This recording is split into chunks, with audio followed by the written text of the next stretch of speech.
8 ستمبر ہے۔ اگست اور ستمبر کے مہینے کو پاکستان اور پاکستان سے پہلے ہندوستان دونوں حصوں کے اعتبار سے تحریک ختم نبوت کے ساتھ ایک خاص مناسبت ہے۔ عقیدہ ختم نبوت ہمارا ایمان ہے، ہماری نجات اس سے وابستہ ہے۔ ایک شخص آپ کو ملے، آپ اس سے پوچھیں کہ تمہارا نام کیا ہے، اور وہ کہے کہ مجھے نہیں پتا میرا نام کیا ہے، تو زیادہ سے زیادہ اس کو پاگل کہہ دیتے ہیں۔ اور اگر کسی سے پوچھیں کہ تمہارا نبی کون ہے، محمد رسول اللہ کون ہے، وہ ہنسی مذاق میں یا سیریس سنجیدگی میں کہہ دے کہ مجھے نہیں پتا محمد رسول اللہ کون ہے، تو آپ سب فتویٰ دے سکتے ہیں کہ اس کو کیا کہیں کہ پاگل یا کافر، اس کو کافر کہیں۔ پتہ یہ چلا کہ مومنوں کو اپنا آپ نہ پتا ہو، زیادہ سے زیادہ یہ پاگل کہلاتے ہیں، اور اگر محمد رسول اللہ کا نہ پتا ہو تو پاگل نہیں بلکہ کافر ہو جاتے ہیں۔ اسی کو قرآن نے کہا النبی اولیٰ بالمؤمنین من انفسہم، نبی مومنوں کو ان کی جانوں سے زیادہ قریب ہے اور محبوب ہے کہ انہیں اپنا آپ اگر نہ پتا ہو تو پھر پاگل ہی کہلائیں گے، اور اگر میرے محبوب کا نہ پتا ہو تو پاگل نہیں بلکہ کافر کہلائیں گے۔ لا الہ الا اللہ محمد رسول اللہ کا ترجمہ کیا ہے؟ اللہ کا کوئی شریک نہیں، اللہ وحدہ لا شریک ہے۔ اور آگے محمد اللہ کے رسول تھے یا ہیں، کیا ترجمہ ہے؟ محمد اللہ کے رسول ہے۔ حضرت آدم اللہ کے رسول نبی تھے، حضرت نوح، حضرت ابراہیم، حضرت اسماعیل، وہ سب نبی تھے، اور حضور اب بھی نبی ہے۔ اور یہی آقا دو عالم صلی اللہ علیہ وسلم کا سٹیٹس اور مرتبہ حضرت آدم سے بھی پہلے تھا، اور یہی آپ کا سٹیٹس حضرت عیسیٰ علیہ السلام کے بعد تشریف لانے کی صورت میں ہے۔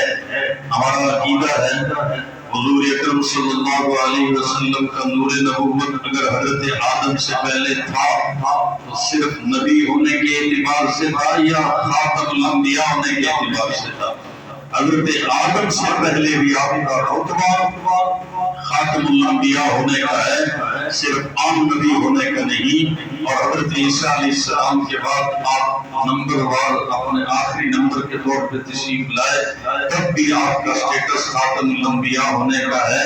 ہمارا عقیدہ تو یہ ہے جس کو بانی دارالعلوم حضرت مولانا محمد قاسم نانوتوی رحمۃ اللہ تعالی علیہ نے مرزا غلام قادیانی کے دعوے نبوت سے کئی سال پہلے تحذیر الناس میں درج کر دیا ہے۔ لوگوں کو تحذیر الناس سمجھ نہ آئی، انہوں نے حضرت نانوتوی ہی پہ فتوے لگانا شروع کر دیے، حالانکہ تحذیر الناس ایک ایسی عجیب کتاب ہے کہ اس خطے میں ہندوستان میں مرزا غلام قادیانی نے نبوت کا دعویٰ کرنا تھا، اللہ کو پتہ تھا۔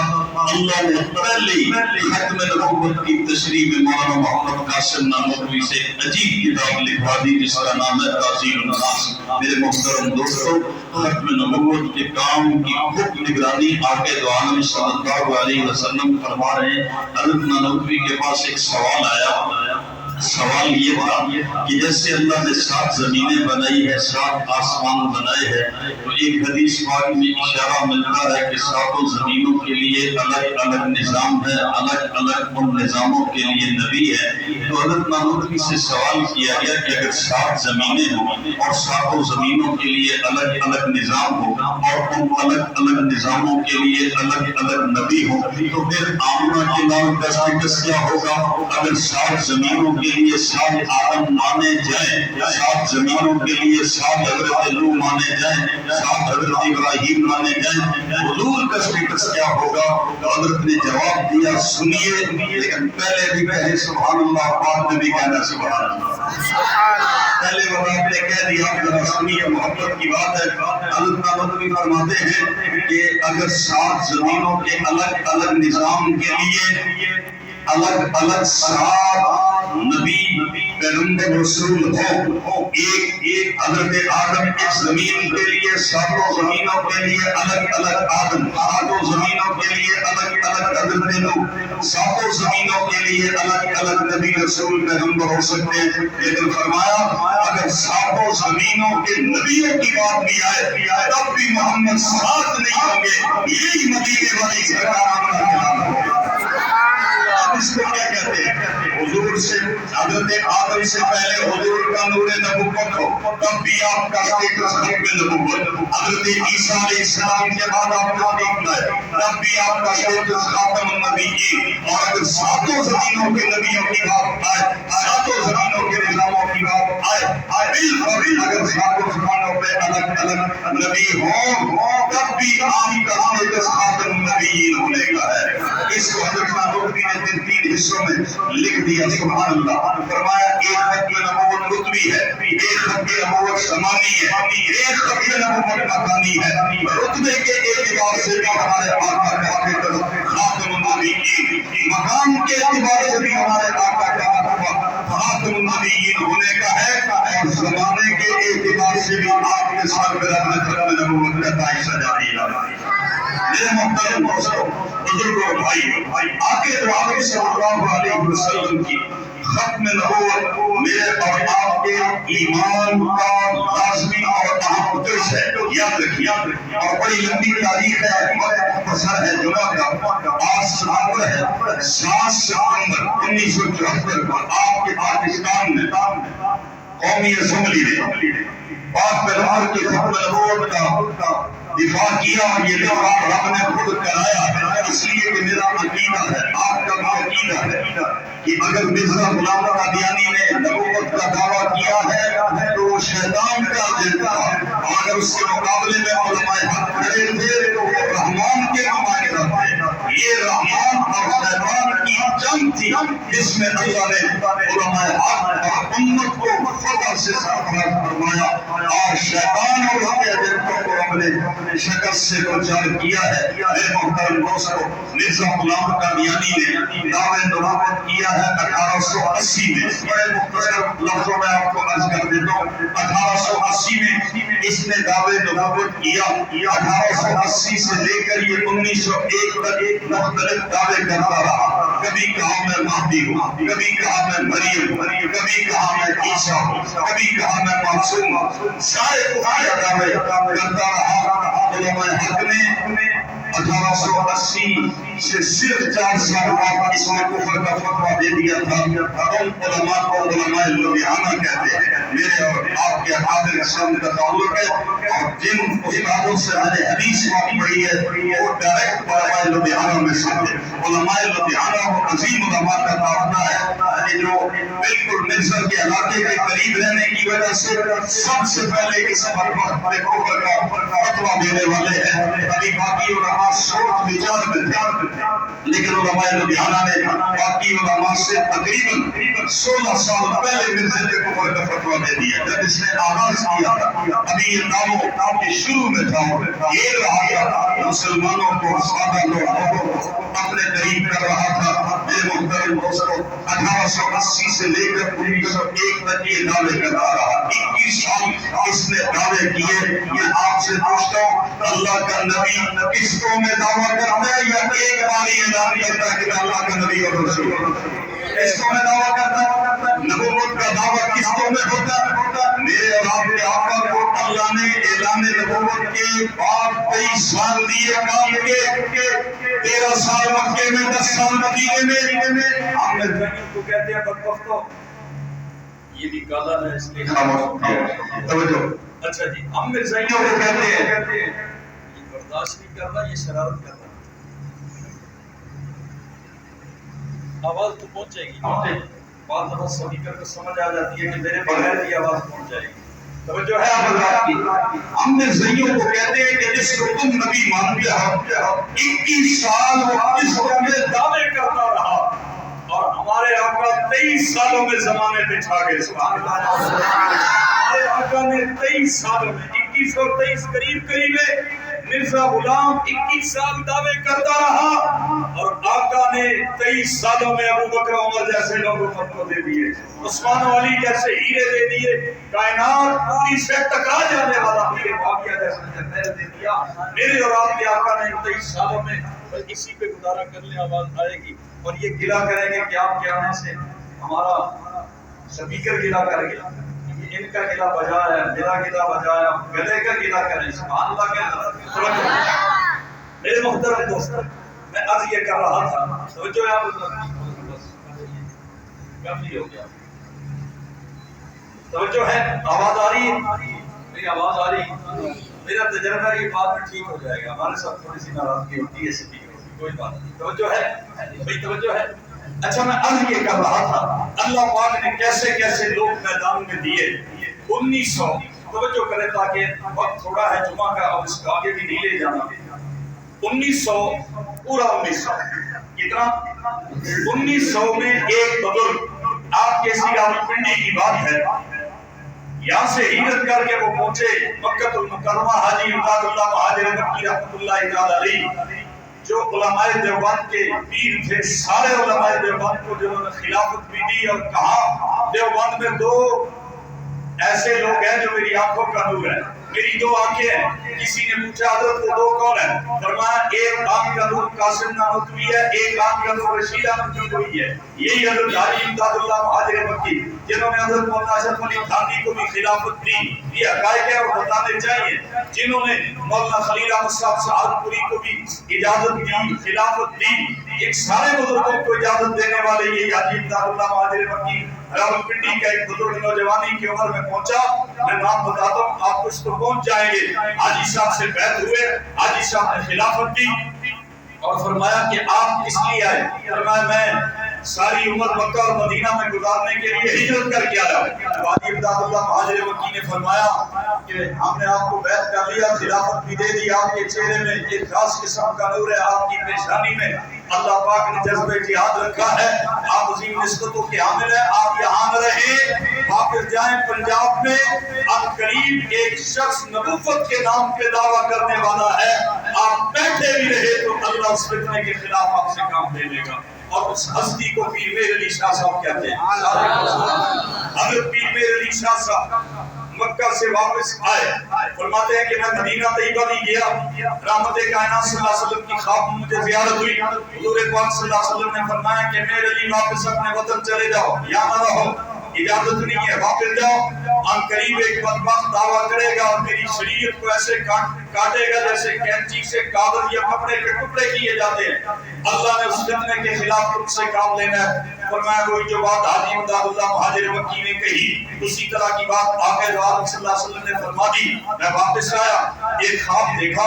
حضرت فرماتے ہیں کہ ایک کمرے میں رحمت کائنات صلی اللہ علیہ وسلم بیٹھے ہوئے, میں سامنے دوزانوں بیٹھا ہوں جیسے مرید اپنے شیخ کے سامنے بیٹھتا ہے. ورنہ میں نے کیا دیکھا کہ حضور صلی اللہ علیہ وسلم کے سامنے میں تو پورے ادب سے بیٹھا ہوں اور یہ بدبخت مرزا غلام قادیانی اسی کمرے میں کچھ فاصلے پہ حضور کی طرف پیٹ کر کے بیٹھا ہے. کہنے لگے مجھے سمجھ آ گئی کہ یہ بدبخت ترین فتنہ ہے اور اس کا مقابلہ کرنا اس کا سب سے بڑا جہاد ہے. حضرت پیر میر علی شاہ صاحب ایک بات فرماتے تھے, فرمایا جب مجھے خواب میں یہ اشارہ ہوا کہ واپس جاؤ, حاجی امداد اللہ مہاجر مکی نے بھی کہا واپس جاؤ, مکہ مدینہ میں نہیں رہنا, فتنہ قادیانیت کا مقابلہ کرنا ہے. فرمایا مجھے سمجھ آ گئی کہ ختم نبوت کے کام کی نگرانی حضور خود فرما رہے ہیں.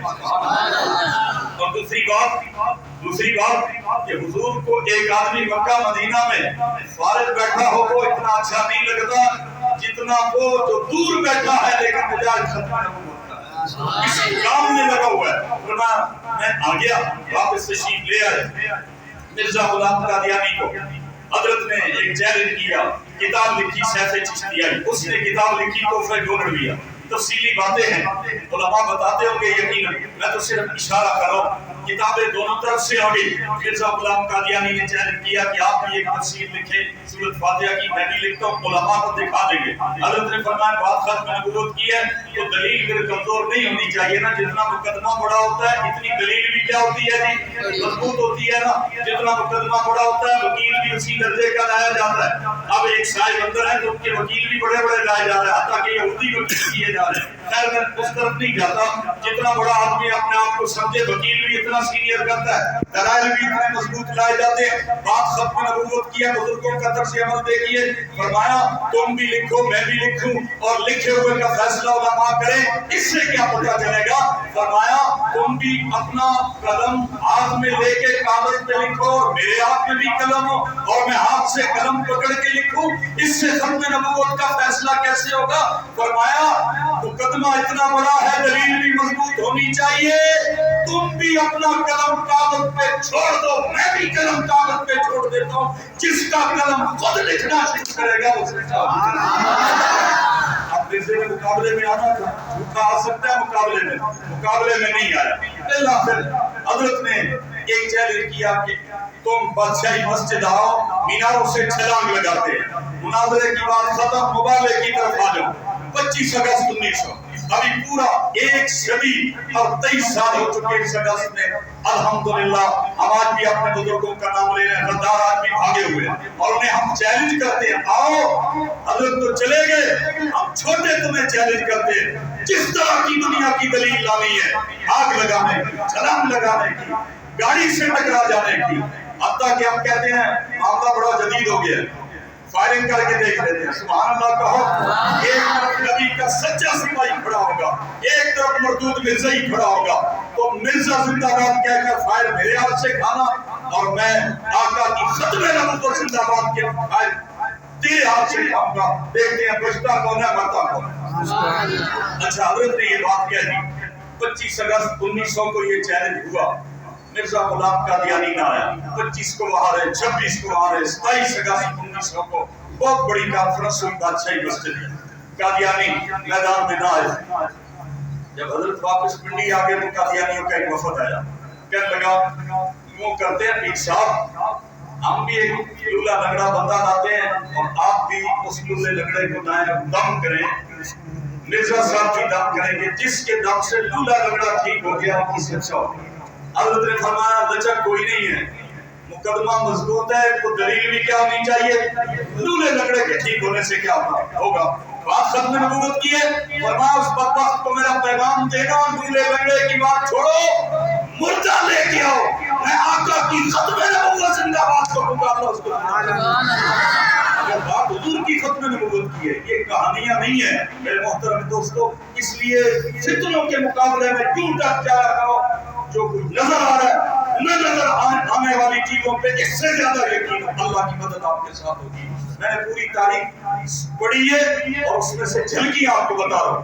مرزا غلام قادیانی 1908 میں مرا ہے، مرنے سے تقریباً 1.5 مہینہ پہلے، 1.5 بھی نہیں، 1 مہینہ اور 8 دن پہلے اس نے ایک بزرگ کو چیلنج کیا، مولانا ثناء اللہ عمر سلیم، ان کے ساتھ اس کا مقابلہ رہتا تھا، کتابوں میں یہ ہمیں گالیاں نکالتا تھا، حضرت مولانا اس کو کافر کہتے تھے ادوقت کو، اور اس کی ایک ایک بات کا جواب دیتے تھے۔ اس نے کہا کہ آپ مجھے اتنا برا بھلا کہتے ہیں، لوگوں کو میرے پاس آنے سے روکتے ہیں، اچھا پھر ایسا تو ایسے ہی صحیح، جو جھوٹا ہوگا وہ سچے کی زندگی میں مر جائے گا، اور ساتھ بیماریوں کے نام بھی لکھ دیے کہ تعاون یا حیضے میں مبتلا ہو کے وہ سچے کی زندگی میں مرے گا۔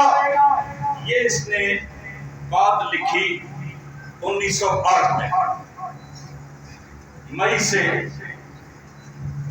1 مہینہ 8 دن پہلے، تو مئی سے 1 مہینہ 8 دن پہلے کون سا مہینہ ہوگا؟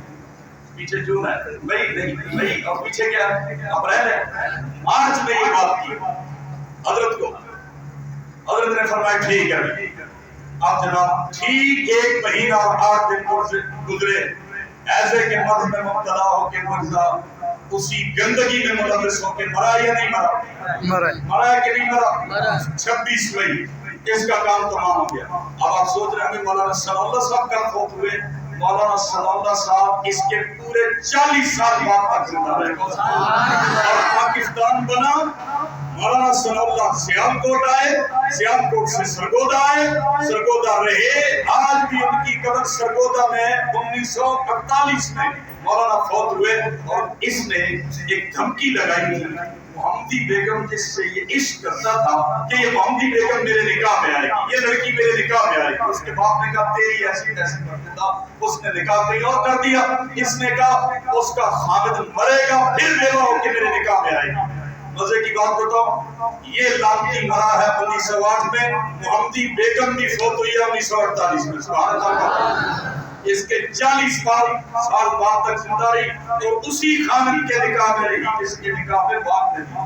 اللہ نے اس کو ایسا ذلیل کیا, تفصیل کا وقت نہیں ہے. میرے محترم دوستو, بزرگ اور بھائیوں, بھاولپور کی عدالت ہے, قادیانیوں سے مناظرہ چل رہا ہے. علامہ انور شاہ صاحب کشمیری سب کے رحمۃ اللہ تعالی علیہ, علامہ انور شاہ صاحب رحمۃ اللہ تعالی علیہ کو کس نے بلایا مرزائیوں کے مقابلے میں؟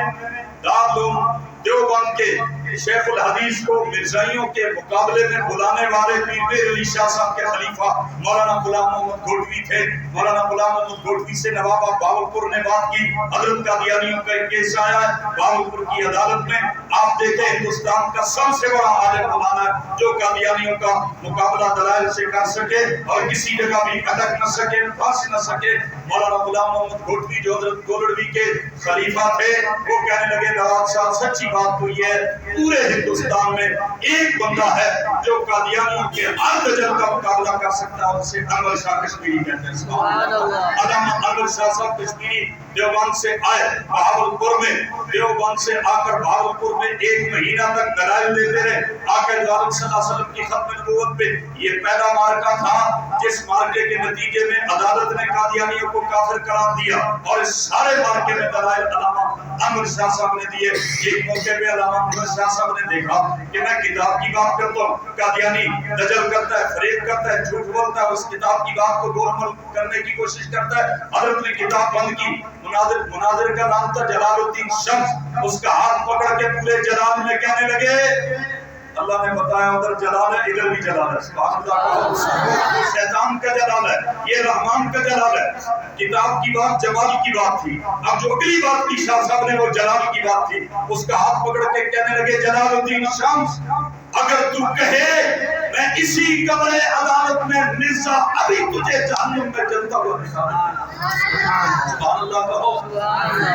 کہاں جلال الدین نے ہاتھ چھڑایا, ڈرا, گھبرایا, سٹپٹایا.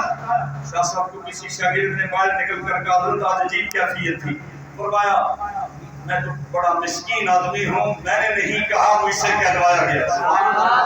یہ بات ختم نبوت کی ہے. فرمایا مجھے یوں لگا جیسے گنبد خضرا میں سے آقا دو عالم صلی اللہ علیہ وسلم کے سینے سے پوری قوت کے ساتھ ایک بجلی آئی ہے اور وہ کرنٹ میرے سینے میں لگا ہے اور کہا گیا انور شاہ تو کہہ دے ہم کر کے دکھا دیں.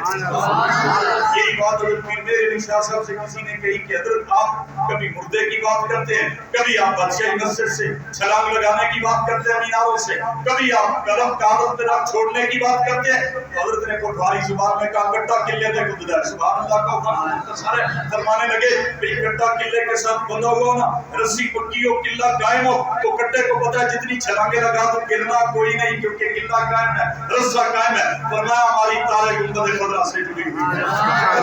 مقدمہ مضبوط ہے تو دلیل بھی مضبوط ہونی چاہیے. میرے محترم دوستو میں نے یہ ساری تاریخ پڑھی ہے, اکابر نے کسی جگہ بھی لچک نہیں دکھائی ہے, کمپرومائز نہیں دکھائی ہے. اور اس کے پیچھے وہ آواز تھی جو حضرت امام ابو حنیفہ کی تھی. سبحان اللہ. حضرت امام ابو حنیفہ سے کسی نے پوچھا کوئی بندہ نبوت کا دعویٰ کرے, فرمایا کوئی نبوت کا حضور کے بعد دعویٰ کرے اس سے دلیل ماننے والا بھی کافر ہو جاتا ہے. کیسا بے لچک موقف ہے میرے محترم دوستو. ایک حدیث پاک میں نے پڑھا, وقت کا اختصار ہے, دوسری جگہ بھی پہنچنا ہے اور دوسری جگہ پہ سڑک پہ بیٹھ کے ظاہر لوگ جمعہ پڑھتے ہیں, ان کا زیادہ لحاظ ہے. آپ تو پھر مسجد میں بیٹھے بھئی کتنے بجے جمعہ پڑھتے ہیں, اچھا ابھی تو میرا وقت باقی ہے, اس کے بعد پھر آپ تھوڑا سا مجھے دیں گے وہ والا باقی ہو جائے گا, لیکن میں نہیں لوں گا. توجہ کریں, ایک حدیث پاک میں نے پڑھا کہ بعد والے لوگ حسرت کریں اللہ ہم اس زمانے میں ہوتے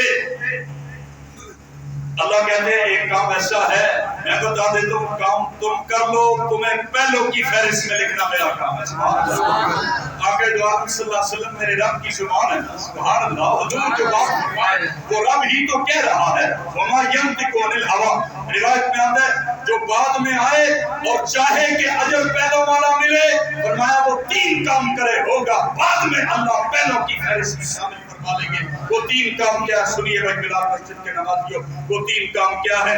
فرمایا یأمرون بالمعروف، نیکی کا حکم کرے، نیک بات کو پھیلائے، نیکی کا ذریعہ بنے، نیک باتوں کے لیے واسطہ بنے، نیک کاموں کا راستہ بنے۔ فرمایا یأمرون بالمعروف وینہون عن المنکر، نیکی کے کام کو ہر مسلمان کے کرنے کا اپنا انداز ہے، جس کے پاس ڈنڈا ہوگا وہ اسی اعتبار سے کرے گا۔ وزیر اعظم خالی نہیں کہ تصویر لے لے قوم کو دکھانے کے لیے، نہ جناب، وزیر اعظم ہے تو قانون پہ چل کے دکھا اور شریعت کے مطابق قوانین بنا، صدر ہے تو نیک کاموں کے قوانین پہ دستخط کر۔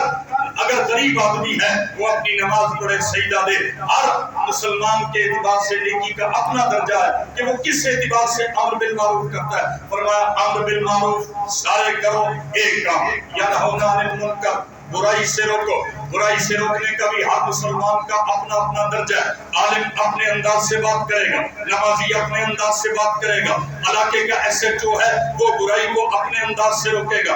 اللہ نے جس کو جتنا اختیار دیا ہے، جس کو جتنی قوت دی ہے، وہ امر بالمعروف بھی اسی اعتبار سے کرے گا، نہی عن المنکر بھی اسی اعتبار سے کرے گا۔ یہ 2 باتیں تو ہو گئی۔ فرمایا تیسرا کام یقاتلون اہل الفتن، جو بھی فتنہ اٹھے اس کے خلاف تم لڑتے رہو، خدا تمہیں پہلوں میں شامل کر لے گا۔ میں کہتا ہوں اللہ، ہم مقدمے بھاولپور کے وقت بھی نہیں تھے، جب مرزا غلام قادیانی سامنے آیا ہم تب بھی نہیں تھے، ہم 1953 کی تاریخ میں بھی نہیں تھے، 1974 میں بھی نہیں تھے، جب پاکستان میں امتناع قادیانیت آرڈیننس پاس ہو رہا تھا 1984 میں بھی نہیں تھے، میرے جیسے بہت سارے نوجوان 1984 میں بھی نہیں تھے۔ اللہ آج ہم اس دور میں ہیں، چاہتے ہیں کہ اللہ اجر انہی والا عطا کر۔ اللہ کہتے ہیں پھر قادیانیت موجود ہے، پھر میرے نبی کے دین پہ حملہ کرنے والے فتنہ باز موجود ہے، فتنے موجود ہے، مقابلہ تم کرتے رہو، خدا اجر پہلوں والا تمہیں عطا کرتا رہے۔ اس لیے میرے محترم دوستو تیار ہو کے نہیں، اس وقت فتنے ہی فتنے آپ کے ملک میں نام سے صحابہ بل سامنے آیا، مجھے بتائیے وہ بل پوری قوم کی ضرورت تھی کہ نہیں؟ میرے باپ کو گالی کوئی نہ نکالے، آپ کو گالی کوئی نہ نکال سکے، حتیٰ کہ ہندو سکھ عیسائی کو بھی گالی نکالو وہ قانونی حق رکھتے ہیں۔ یہ دھرتی میرے نبی کے یاروں کی گالیاں سن سن کے پیاسی ہو چکی تھی صحابہ کا ذکر سننے کے لیے۔ اگر اس دھرتی پہ ایک لمبے عرصے کے انتظار کے بعد ناموس صحابہ بل پاس ہوا تو ہونا چاہیے تھا کہ نہیں؟ لیکن کتنے ایسے شیطان اٹھے، کھٹمل اٹھے، دھمکیاں لگائیں، صحابہ کو گالیاں نکالی، پاکستان کے امن کو تباہ و برباد کرنے کی کوشش کی۔ میں آپ سے یہ کہتا ہوں صحابہ میرے نبی کی ختم نبوت کے گواہ ہیں۔ سبحان اللہ۔ بھائی بات سیدھی سی ہے، امام کھڑا ہے، آپ مقتدی کھڑے کر دیں برآمدے میں، سیل میں، ہال خالی رکھیں۔ میں آپ سے پوچھتا ہوں امام مصلی پہ، مقتدی سیل میں، برآمدے میں، ہال خالی ہے، بتاؤ بلال مسجد کے نمازیوں کسی کی نماز ہوگی؟ وجہ کیا ہے؟ امام کے ساتھ صف کا متصل ہونا ضروری ہے۔ یہ نقطہ یاد رکھنا، وقت مختصر ہے۔ صحابہ میرے نبی کی ختم نبوت کا لازمی حصہ ہے۔ نبی امت کے لیے ہوتا ہے، امت نبی کے لیے ہوتی ہے، اور خدا نے امت صحابہ کو کہا ہے، ہم بعد میں امت ہے، صحابہ پہلے امت ہے۔ صحابہ وہ صفے ہیں جو حضور کے ساتھ متصل ہو کے کھڑے ہیں۔ بعد والے مومن کہلاتے تب ہیں جب صحابہ کی اتباع میں صحابہ سے جوڑ لگا کے کھڑے ہیں، ورنہ حضور ادھر امت ادھر، یہ درمیان والی صفحے کدھر گئی؟ ہم کہتے ہیں ہمارا حضور سے اتصال ہے، کس کی وجہ سے؟ کس کی وجہ سے؟ نبی امت کے لیے، امت نبی کے لیے ختم نبوت کا اہم ترین حصہ ہے جماعت صحابہ. اس لیے ہم جیسے تحفظ عقیدہ ختم نبوت کے لیے ایک تھے، ہے اور رہیں گے. بس میرے ساتھ یہ ارادہ کر لو ہم انشاءاللہ ناموس صحابہ کے لیے بھی ایک تھے، ہے اور رہیں گے. انشاءاللہ.